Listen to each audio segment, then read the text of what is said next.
Welcome to my video. This is Eckogen. I wanted to share my thoughts on the Legends Reborn event. As you already know, Stage 4 Turtle and Burning Mausoleum requires TT gear to do them.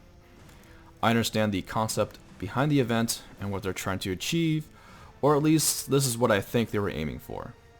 I believe they wanted to give us an event where not only everyone can do it, but a portion of it would be optional and is something that challenges people with TT gear. Stage 4 Turtle and Burning Mausoleum currency rewards are the Resurgence emblems, which redeem for materials and items that Skybreak Spire and Temple of Illuvian gear type players would not require, although I'm sure some of them would want the Lycan Fire Wings, as that does look really nice. The concept of Legends Reborn is good, but the execution is poor, and here's why. 1. Timing. This event is a direct copy from KR's event. There were no changes or balances made to the event when it was imported over to NA. When the KR server was introduced to this event, they already had the new ET raid, which is the next raid up from Nightfall Sanctuary, and they had an entire soul and heart path ahead of us upon getting this event. So in general, Korean players had more accessibility to gear, allowing more of them to partake in the optional part of this event. 2. Latency. The average player ping is something they did not account for. South Korea is a much smaller area than North America. The total area is about 100,000 kilometers square versus NA's 24.7 million kilometers square. The reason I bring this up is because distance from the player to the server is one of the factors for latency. The NA server is in Texas, so a good chunk of the player base is in the triple digits when it comes to ping, unless you live in the southern central part of the US. Whereas South Korean players, they have low to mid double digits ping. Third, the last point is that every previous event was accessible to everyone. There were no gear requirements, you could do them on your alts. The events were easy to farm.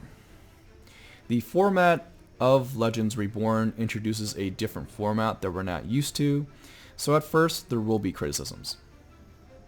Now, I'm not saying that events need to cater to everyone or only cater to the casual population. I do like the concept of Legends Reborn as it provides a challenge for those with higher gear. It was just poorly executed. Moving on.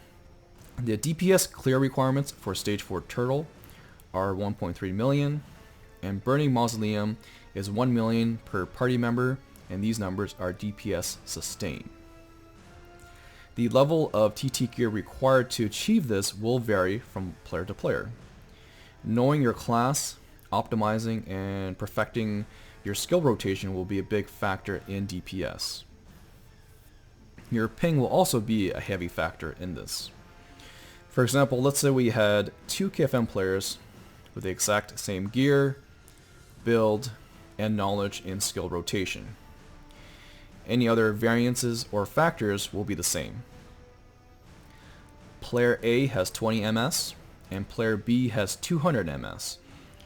In this situation, player A with 20 MS will clearly outperform player B in terms of damage and number of skills per second, thus making player A, their gear requirements much lower than player B to clear Stage 4 Turtle. Anyway, those are my thoughts on the Legends Reborn events. Hopefully NC West will look into the feedback they've been receiving from this event and use that to improve Blade & Soul and help it grow by fostering activities and events that are meaningful to players. I'd like to hear your thoughts and comments on this event, so be sure to comment below in the video. As always, my social links will be in the video description. Be sure to like and subscribe. Thanks for watching. Peace out.